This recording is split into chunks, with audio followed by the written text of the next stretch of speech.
So, I believe we are starting. If we're broadcast live, Kim, is that a thumbs up to begin? Get our show on the road? I think it is. So, welcome everyone to the 29th episode of VCCA's Fireplace series. My name is Susie Surek, and I have the pleasure and honor of hosting this event. This evening, we are celebrating and in conversation with Donna R. Charging and Millian Giang Pham, two recent recipients of VCCA's Sarah Stanley Gordon Edwards and Archibald Payson Edwards Senior Fellowship. I want to just say a little bit about the fellowship, and then I will introduce our artists, and they will be speaking and presenting. So, about the fellowship. It was established in 2013 by VCCA fellow Mary D. Edwards in honor of her parents, Sarah Stanley Gordon Edwards and Archibald Payson Edwards Sr.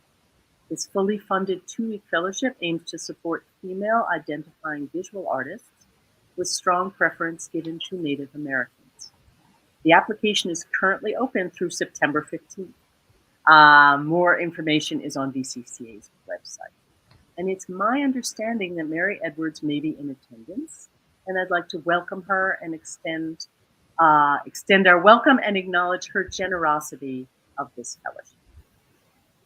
For this evening's event, we will have 2 8 to 10 minute presentations by Donna Charging and Millian Giang Pham, followed by questions and comments. You can type them in the chat, which you'll see on the right of your screen, I think. I know we're watching it in various ways, but we will see it on the right of our screen to be read at the end. And I encourage you to do so. I'd like to now introduce our first artist who will present. That is Donna R. Charging. She is an enrolled member of the 3 affiliated tribes, Mandan, Hidatsa, Arikara. Her mother is Eastern Shoshone, and Donna grew up on the Wind River Indian Reservation in Wyoming. She has a BFA from the University of Illinois at Chicago and is currently pursuing a Master of Fine Arts at the University of Louisville. Charging is a painter who also builds layers of content into her work through collage.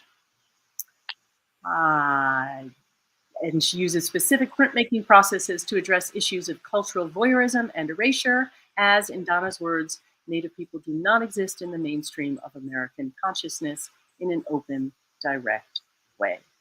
In residence at VCCA, Charging completed several works on paper, which she digitalized to create moving GIFs. And very excited we get to see those in action very soon. The images are centered around furniture, an ongoing motif that Charging employs to signify people where humans are implied but physically absent. Without further ado, please welcome Donna R. Charging. Thank you, Susie. I do have a presentation here. Yes, thanks, Kim.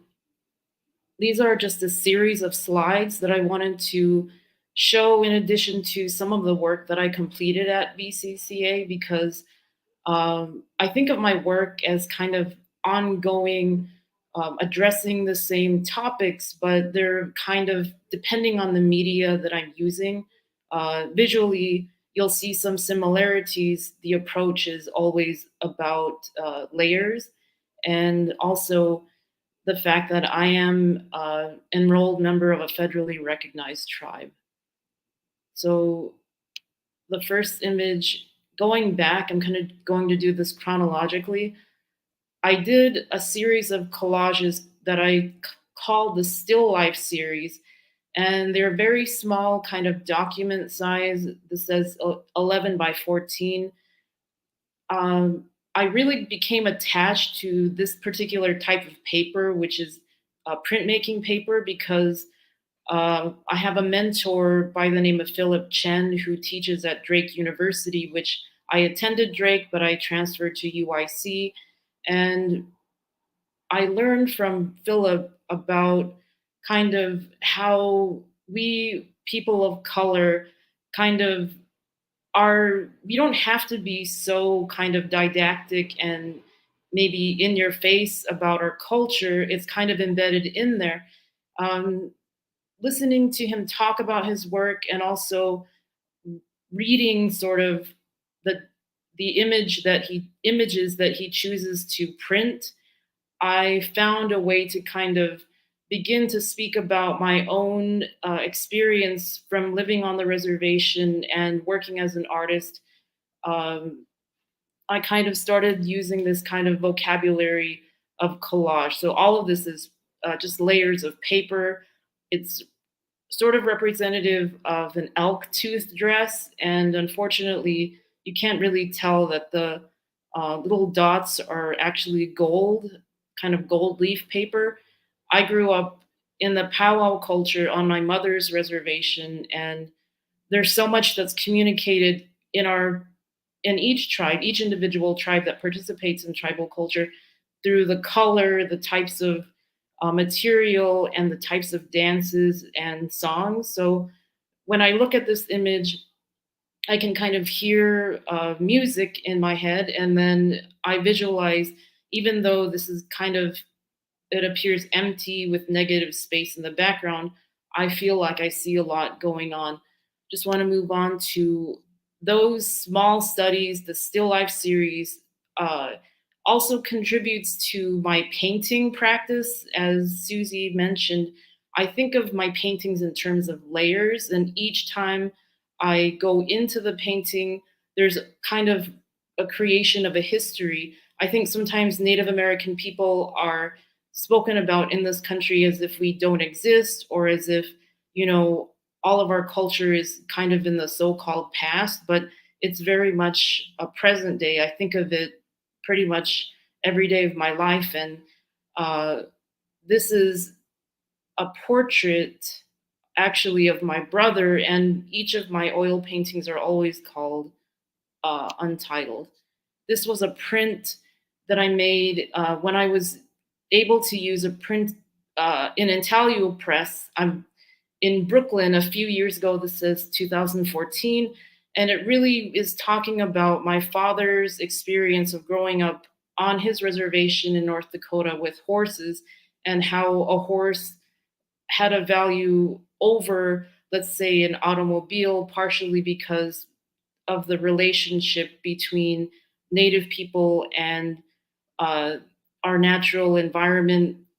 Horses obviously were brought to this country, but most of what we have in terms of powwow culture is actually reused materials, or materials that are repurposed. So sometimes I encounter people, especially in museum situations, where they say, oh, that's not really authentic Native American because it's got something like imported beads or imported paint. And that's absolutely not true. This series led to the work that I did at VCCA, and I started reading some poetry by a Korean poet named Haesong Kwan. And I felt that many of his not only his titles, but his words in poetry were very rich in terms of speaking again about a cultural history, cultural experience. And I wanted to convey that visually. Uh, Susie mentioned about my fascination or my obsession. It's actually an obsession with furniture.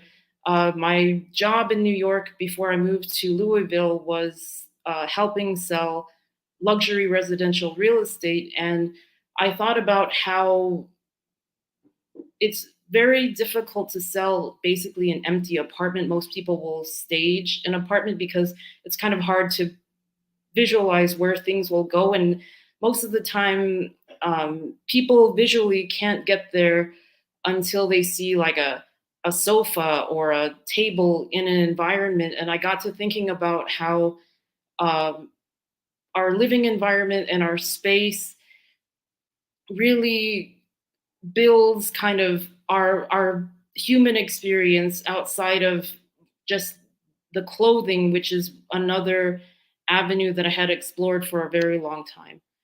So this, um, Kim, can you make make the magic happen? So the PDF slideshow that I have, or the PowerPoint, it doesn't allow animation to show. Um, so this is actually the only thing that's digital is the fact that I put it into Photoshop, but every single frame is hand drawn. And I think I might have cropped some of the edges, but it is really not what I call a digital print. Um, it includes this motif of long hair, which I borrowed that. It's something that I had been using for a long time in my collages, but I borrowed it again from Hae Song Kwan's poetry. That they become luck reversals is one of his lines from his poems. I'm gonna move on. Oh, sorry, Kim. The next slide. Thank you. Okay, so this is also animated, but for the purposes of the PowerPoint, obviously it's would be impossible to get it to work during this presentation. But if you can imagine the hair coming out of the circle and it comes around and creeps into the other frame or the other drawing and kind of wraps itself around the chair. This is sort of a diptych experiment that I did at VCCA, and it was really hard to get the frames to synchronize. So, in reality, when both of these are moving side by side, there's a moment where they do move smoothly, and then they kind of get out of sync. Okay, so I wanted to mention one more influence on my artwork, and that is the work of Courtney M. Leonard. Courtney is a Shinnecock artist who I met when I lived in New York, and this came from a conversation that I had with her. She was working with a student at the Stony Brook, Southampton campus, and Southampton is where the Shinnecock Reservation is, and she was talking about going out to Shinnecock Bay and this talking about this person at the Stony Brook who was studying bivalves. And Courtney has a lifelong project called Breach Logbook. And oftentimes we have conversations just as Native American artists because her work um, spans many types of media, but she's also, like me, always thinking about our relationship to our environment and to our culture and thinking of it as a continuity. Her issues are mostly with the coastline and the ocean and marine wildlife. Uh, this is just the last slide. It's a painting that I'm working on in my studio in Louisville. It's oil on canvas. It's 48 by 60, so 4 feet by 5, and it's ongoing. But again, it's just another approach to my thinking in terms of collage or thinking in terms of layers. But all of this is painted.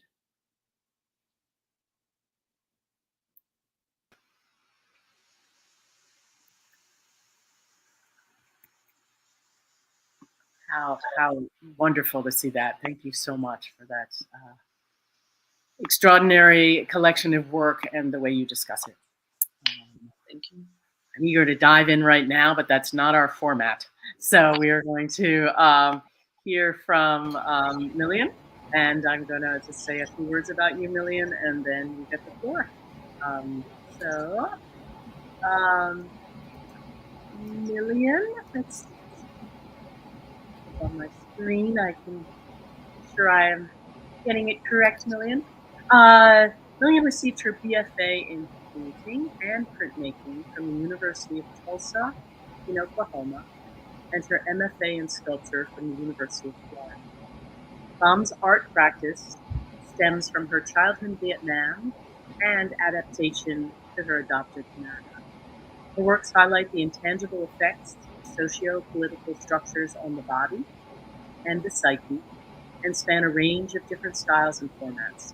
She works with the materials of sculpture, fiber, video, drawing, collage, and verbal language through installation and performance.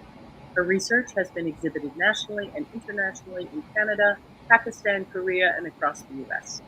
She previously taught at the University of Florida, Santa Fe College and the University of Alabama. She currently teaches and just started teaching at Auburn University and practices art in Alabama. I meant just started this semester. We're back, school time. During her 2-week VCCA residency in May 2022, Pham combined embroidery and beading with new experiments of painting and printing. She completed mixed media embroidery titled Be Ugly in Peace and resolved another work titled Reality Garland at VCCA. These two pieces are currently exhibited in the Strata Gallery annual membership show in Santa Fe. Welcome, Millian. Look forward to hearing of your work. More. Thank you, Susie. Let me see if I can go ahead. There we go. Thank you. Hi, everybody. So today I'm going to talk to you about this body of work that I tentatively called Wacky Wisdom. That is a working title. This is the first time that I will be talking about this whole new work altogether. So I'm excited. What you see on screen is Vietnamese mother of pearl inlaid lacquer. And this type of art is something that I grew up looking at my friends' houses as I visited them. And then later on, through some stroke of luck, my very poor family was able to afford one of these pieces. And it was very interesting because, I grew up hearing my dad, who was a great art appreciator, always saying like how tacky the aesthetic is and like really basically not appreciating the hard work that goes into Vietnamese lacquer. So it came as a surprise to me that we finally got one, and I spent a lot of time looking at that type of work. When I started going to art school, I, much like many folks, began by learning Western art and many of those processes. And it was later on through individual investigation that I was able to explore other mediums and media. So recently, I started thinking about, some of the aesthetics that I grew up with and why I wanted to start having it around me, especially when I just purchased my first house ever. I got this tenure track position at Auburn University 2 years ago, and I was finally able to purchase my first house ever. It was through some stroke of coincidence that I was able to find this house that I could afford. And so I wanted to find a way to decorate my first house ever with the sort of art and aesthetic that I'd like to have around. But I wanted the sort of art to be more than just Vietnamese mother of pearl lacquer, because when I look at that sort of work now, it reminds me a lot of the sort of wisdom that my parents passed on to me as I was growing up in that very tumultuous household. And so I wanted to combine the sort of aesthetic that I'm interested in with text that basically twist the sort of wisdom that they gave to me in a different way. So this is the first piece in the series that I created. This is called Be Ugly in Peace. The words came from a meme from the internet. When I first heard about it, I was just like, yeah, as a woman who'd grown up in this household for so long and listening to so many judgment about every single thing about how I appear, I just like to be ugly in peace, right? Now that I have a space to be ugly in peace, I just like to be in there and enjoy my ugliness. So what you see is basically a traditional Vietnamese áo dài, which is what a lot of Vietnamese women wore, either at least once in their lifetime, most likely. But a lot of it is school uniform in Vietnam, but I grew up, seeing this a lot. And it is like a quintessential representation of Vietnamese women. So I wanted to combine, that image of a Vietnamese woman with, what I like to compromise with myself, right? And so this particular work is an embroidery, a painting, and a printing process. And I'm going to talk a little bit more about that later. I want to move on to this next one. So I wanted to combine what is traditionally Vietnamese imagery with some of these words that allows me to reclaim a lot of my peace of mind as an individual, rather than being seen as just solely a Vietnamese woman. So this one is called Disobedience. It came from the idea and the Confucius overtone of the patriarchy that I was having to exist under, which is that when a woman is born and raised in her father's household, she is to obey her father. When she marries, she is to obey her husband. And when she is widowed, she is to obey her eldest son. And so this piece is a way of saying, you know what, screw that. You can be your own woman and you can obey your own self. And so this is just sort of my way of sticking it to them, called Disobedience. And of course, a lot of my work, because it involves embroidery, is super time consuming. So I wanted to show you some of these smaller details, like the beads, the black beads on the O for Disobedience. So it took me forever to bead each single or sew each single bead there. And the work, because it is so slow, every step of the way, I have to really reconsider what is my next step. This one is called Buffalo Bum Cycle Breaker. I like to combine a lot of text in my work, text and imagery, because I'm interested in that phenomenological experience of reading text and reading images. And because I know text is so powerful, it can overwhelm an image. So I wanted to obfuscate some of the text and make it so that it becomes almost a visual puzzle. But if the viewer can't determine what the solution is, it's always available in the title of the piece. And so it is, I'm more interested in the sort of like, do you see what I see, in the sort of like puzzle of the systems that I'm navigating through. So this one is called Buffalo Bum because I grew up hearing my parents always telling me that if you don't study and if you don't get a good job and a good career, you'll always be a buffalo bum, which are these usually guys that herd buffaloes in the rural side of Vietnam. And I saw them a lot when I was a little kid. They would herd the water buffaloes around the rice paddies, and that's what they do. That's how they make a living.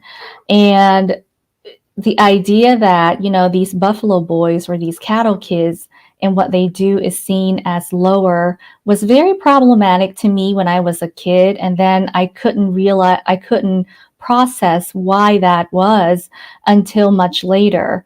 And so I painted this buffalo bum to represent myself, because this subject right here is playing a flute, and I play the flute as I grew up. And then I had to stop and pursue visual arts due to circumstances.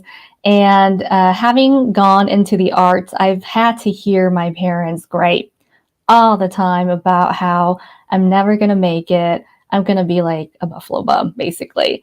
So this piece is my way of combining all of those things, and then combining with the text cycle breaker, because I see so much of the intergenerational trauma trickling down to my nieces and nephews, and how having that mentality of like, there's these hierarchies and there's these very specific things you need to focus on in order to be successful, has done a lot of damage on their psyche, as well as mine. And excuse me. Lastly, this is a piece that I recently completed called Give to Burden. And I wanted to show a couple of reference images that I used to basically create this composition.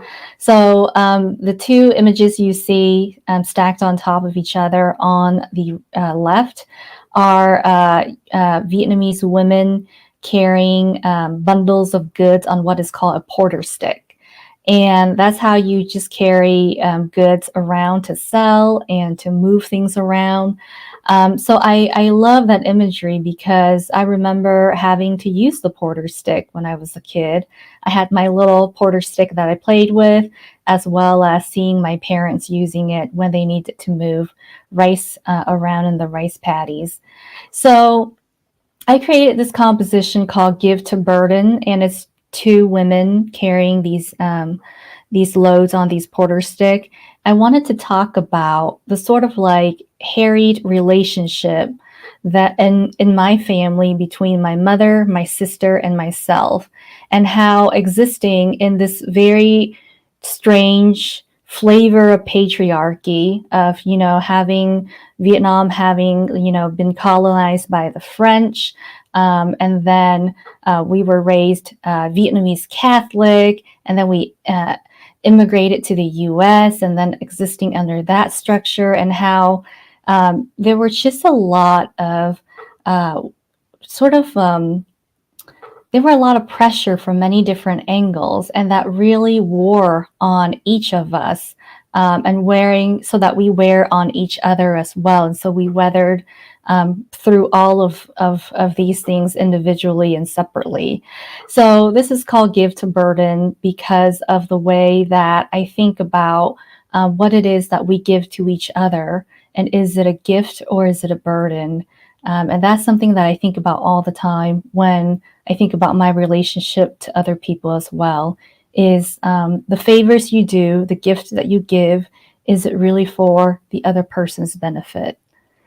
And that is the last of my slides. So I'm going to go ahead and end the stream. So back to you, Susie. Wow. Wonderful. It'd be so exciting to delve into some conversation about this. Let me see if we have any questions in the chats. Let's see, comments.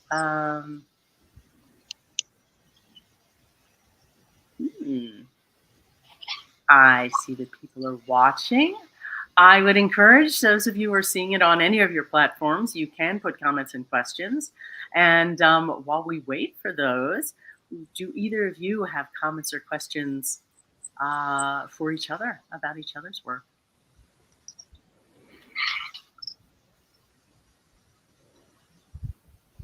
Actually, I do. Donna, I really resonate with what you mentioned about was it your mentor, teacher? Philip. Yes, about how, your culture is embedded in your work just simply because of, the decisions that you make.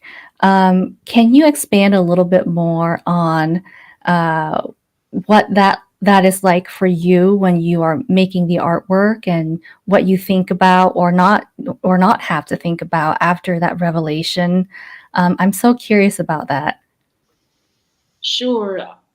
Kind of to go back to what you were saying yourself about your upbringing and maybe the Confucian kind of flavor of things. I feel like the way that we were raised on the reservation, just in terms of language and culture and spirituality, there are certain things that we honor and respect, and there are certain social protocols that if I didn't respect where I came from or my family or the tribal beliefs, I would definitely handle a lot of the materials differently. And I would probably also deal with a different type of imagery.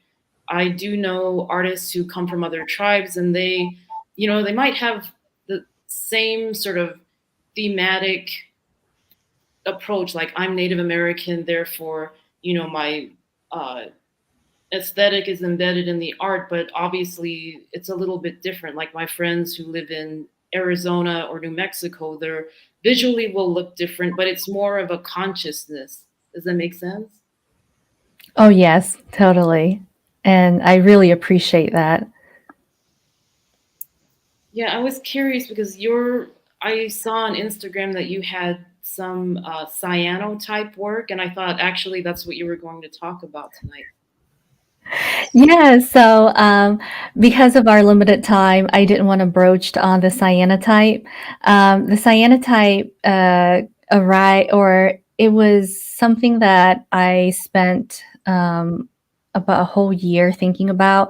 I made a whole series of them when I was at the Santa Fe Art Institute last summer for my residency, and I didn't know what to do with them afterward. I mean, these were cyanotypes that contain words and imagery that were, like a little bit antithesis of each other, but also serves as a way for me to meditate out of some of the sort of oppressive systems that have chained some parts of my mind. Like they were a way for me to move past that, to unchain myself. But I couldn't figure out what to do with them for a long time until I was at the VCCA. And I was just like, well, for some reason, I want to string them up into garlands. And I was very sort of concerned about that because I know that I've seen many of these garlands in Vietnam, but when I string them up to garlands, I was concerned that it looks too much like Buddhist prayer flags, and Tibetan prayer flags. And so I looked into that for a very long time and had a lot of conversations with my friends to figure out, like, is that appropriate for you to do? Right? Is that appropriate for me to do? And I was just like, I grew up seeing this, like this was around me. This was part of my culture, and I want to string it up.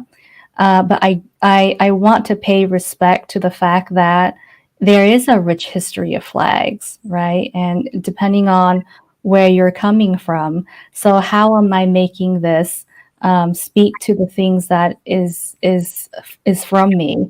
And so I finally stringed them up in that particular way, and I call them a garland because they were more about a celebration, rather than something a little bit more quiet. I want it to be like celebratory. Well, they're beautiful. I wish I would have seen them in person. Sorry. No, go ahead, Donna. No, A garland suggests something you wear or something you might put as decoration in the home as opposed to flag? Yes. Yeah. I think of garland as, in hair or decor, celebratory. That is always a challenge in the visual arts when you're referencing something that, those questions come up to ask, and whether that is the kind of reference that you want for your work. I had a question for Donna. I was very struck by the spaciousness I saw within your flatworks, within your prints, your collage, your paintings. And you referred to it briefly when you spoke as negative space. But it's the kind of, as I look through your work during your presentation a little bit before, I was just very struck by it because then the various elements were either fragmented or connected within this spaciousness. And I wondered if you could speak a little bit more about that. Definitely, whenever I go back to see my mother on her reservation, I mean, this is true also with my father's in North Dakota. There is so much expanse of sky. There's so much expanse of the prairie. The sagebrush, once it's all kind of grown out, it looks like this kind of like grayish, greenish ocean. I always feel like even though people kind of maybe experience that openness as an emptiness, I feel like it's definitely kind of inhabited by obviously animals, maybe spirits, and a different type of energy. So when I'm creating an image whether it's a collage or a painting, that's never empty. It's always activated with something that I don't need to illustrate, because I definitely do not feel that my work needs to be like illustrative. If you look at some of the early like easel painters, their work shows dancers in the foreground. Sometimes they do include something that shows a place, like a some kind of greenery or a building, but for the most part, it's empty, meaning there's nothing painted in the background to show where this is taking place. But obviously, if you know the ceremonial dance, you'll know that you'll, if you're a viewer who's from that particular tribe, you'll kind of like feel that in visually, so it almost doesn't need to be spelled out. Does that make Oh yeah, it sense? absolutely makes sense. It's very full and rich. I use the word spaciousness. One could use the word, you use the word emptiness, which culturally in some cultures is very full. And so I read it that way. It feels yeah, profoundly packed with possibility without the narrative of needing to place it someplace. So I was curious if it had to do for you in some kind of experiential way of landscape, which I think you're saying it is sky, the sort of vastness of sky without Yes. labeling it as such, or which then becomes a container for the various pieces that you. Yes.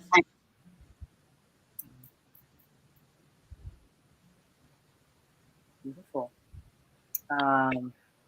And Millian, I was thinking of something too. You were talking about the time commitment to your beading and your embroidery, and I can imagine that's extraordinarily time consuming. And you began your presentation talking about the mother of pearl.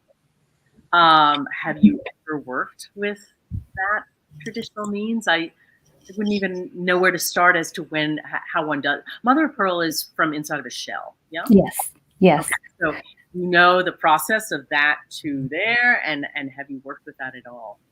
So I actually had to research this process quite a bit, because when I was first interested in revisiting this aesthetic, I was like, can I do this? And the short answer is no, I can't. And that's simply because in order to create this sort of Vietnamese lacquer, you need to get the sap of a particular type of sumac that grows in Vietnam or Southeast Asia. And, depending on which tradition of lacquer you're looking at, is it Korean, Japanese, Chinese, or somewhere else in South Asia, and even a little farther, farther west. It uses different types of or different species of this plant or this genus, which is ruse. And so not only is the material hard to get, but the process of gathering them is very labor intensive and exploitative of the people who grow them and gather them. So just from an ethical standpoint, I just could not think about that or participating in that system. And in addition to that, the process of creating these lacquer painting or these lacquer work is very toxic.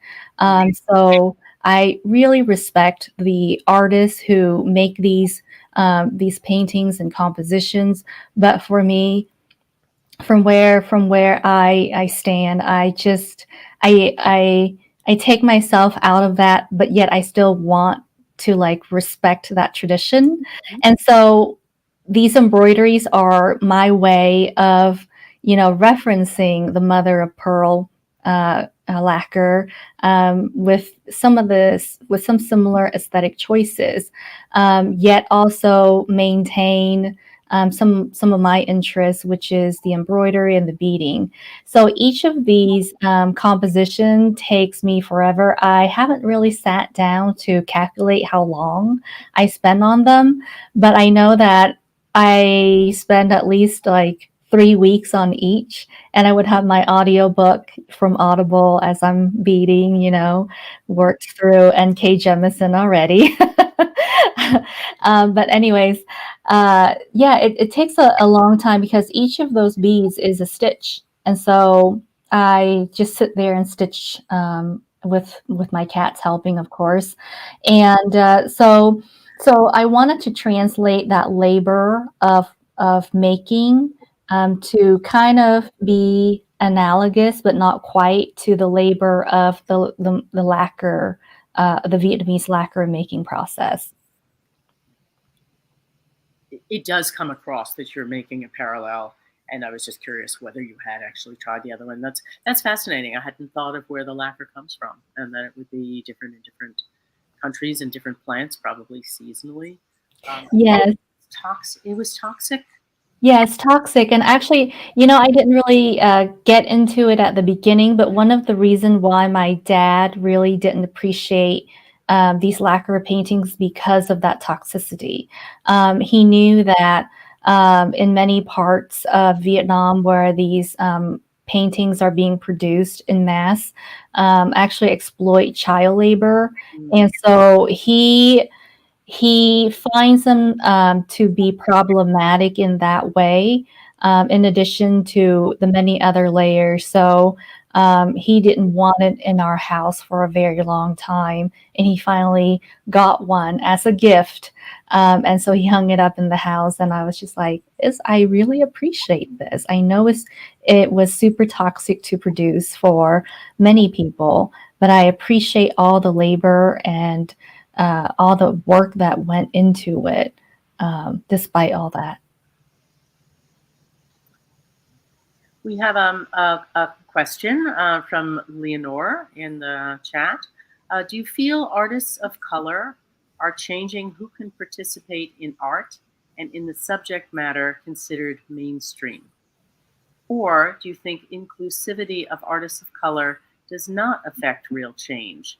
Just keeps artists performing their own cultures, and the art they do stays in an ethnic box. Either you can take that one on. And if you'd like me to read it again, let me know. I want to go ahead and tackle one of the snippets in there. And I can only speak for myself. I can't speak for other people. So please take this as me talking about my experiences.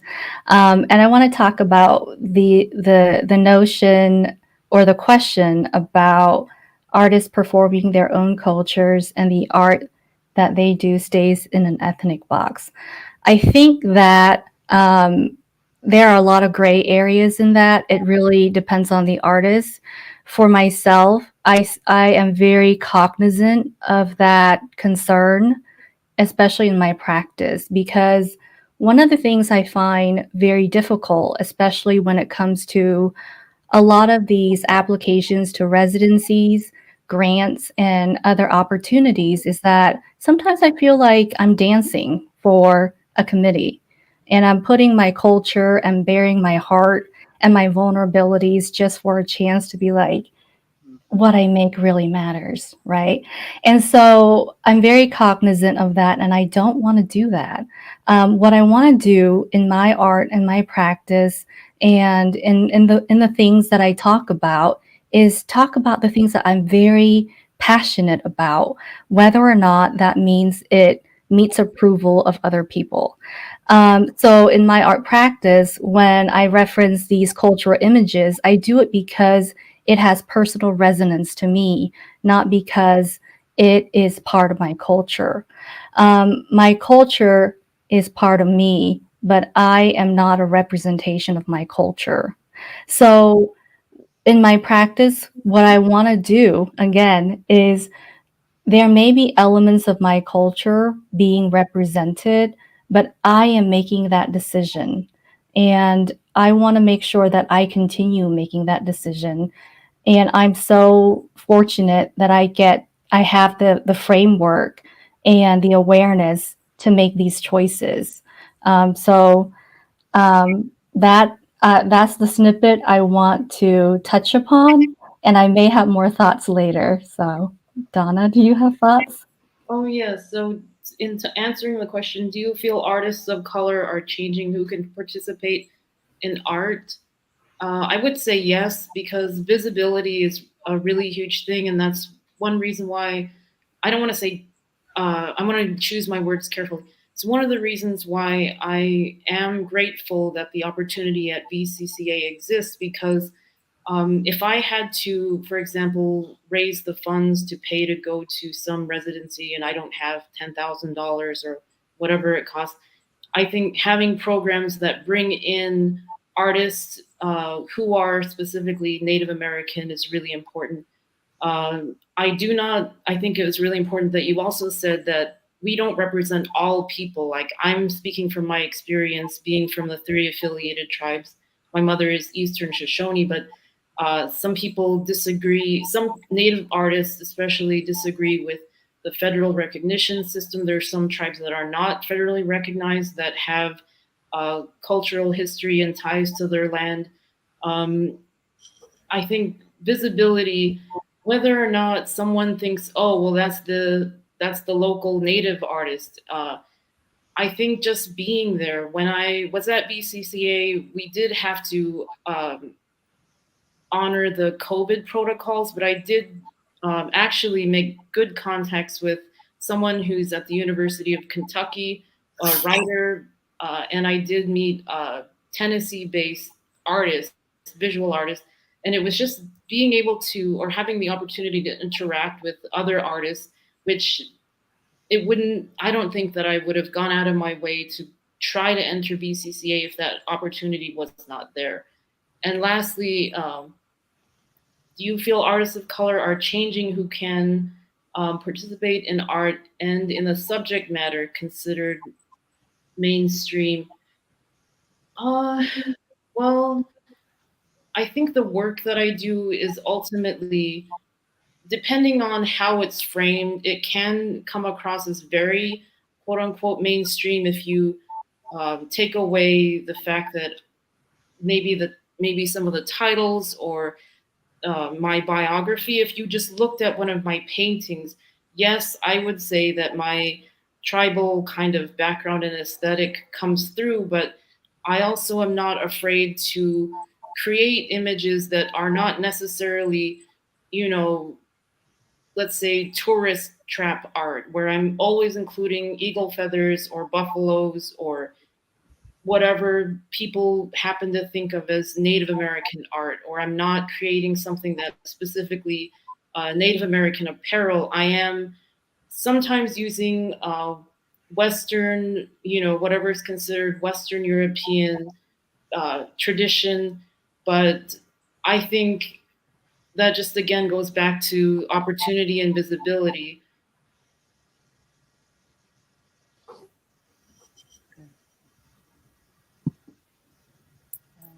Thank you. There's a great question, very juicy and lots of food for thought. Um, well, do either of you have just more comments? We're sort of, coming towards the closure of our wonderful fireplace chat. It's good there isn't a fireplace. It's a little warm where I am. I don't know where you are, but not quite fireplace. But I like the coziness of it. So, any remarks either to the public or to each other, or just things you'd like to address? Yes. Yeah, I'm sorry. I missed the Indian Arts and Crafts Act, which is basically a federal law that protects, I guess, protects on both sides the consumers of Native American art and Native American artists. So you cannot just say, well, I think I'm Native American. I do. Sometimes you have to read. If you go on the internet and type in to the internet search box Native American art, all kinds of things come up, but you obviously have to be educated or educate yourself or find the resources to figure out like which items are actually, tribal inspired or which ones are created by either tribal people or artisans that are, I think, I can't remember the correct terminology, but who are authorized by a particular tribe to create, for example, silver jewelry or something that is Native American. So beyond just using the term people of color, I think we have to always go back to the legal definition when we're discussing Native Americans. I just wanted to throw that in.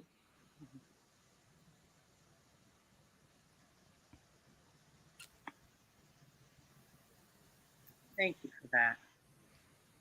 What a amazing conversation. I feel so inspired by both of your works and by the conversations that have come up, the topics you've brought up. It's just been a wonderful evening.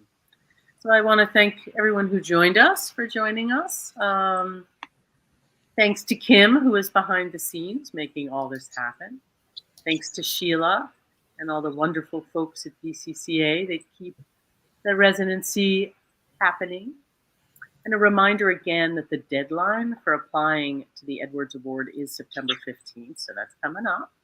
And a big thank you to everybody. My pleasure.